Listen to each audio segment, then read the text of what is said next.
আসসালামু আলাইকুম এভরিওয়ান। তো অনেকেই আমাকে এইভাবে ভিডিওতে দেখেনি। তো এই যে আমার দেখতে পাচ্ছ সাইকেল।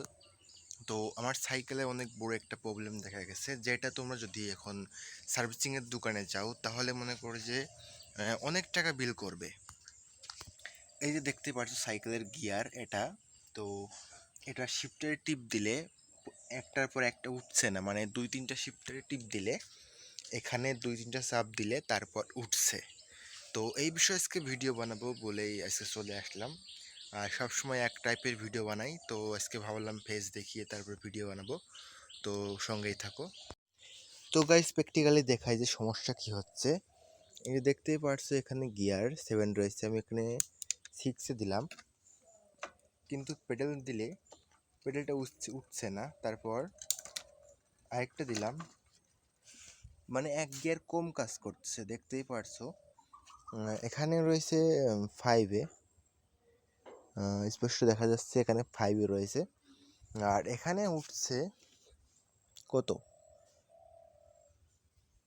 এটা 7 গিয়ারের সাইকেল 6-এ রয়েছে এখানে।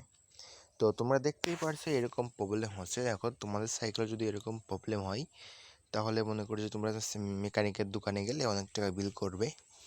এটা কীভাবে ঠিক করতে হয়, প্রথমে এটা নামিয়ে নিতে হবে। আমি 2 নামিয়ে নিলাম।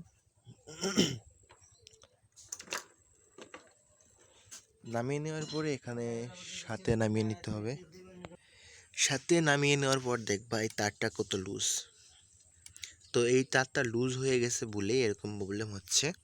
তো তোমাদেরকে এই নাটটা, এই যে দেখতে পাচ্ছ এখানে যে তার গেছে গিয়ারের সাথে ডেরার সাথে, তো এই তারটাকে তোমাদের টাইট করে নিতে হবে।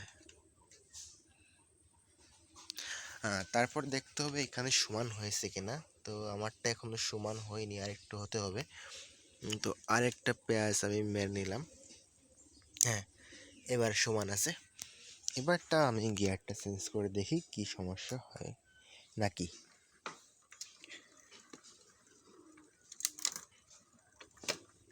তো দেখতে পারছো এক টিপেই উঠে গেছে 6 নম্বরে। তো আরেকটা চেঞ্জ করে দেখব।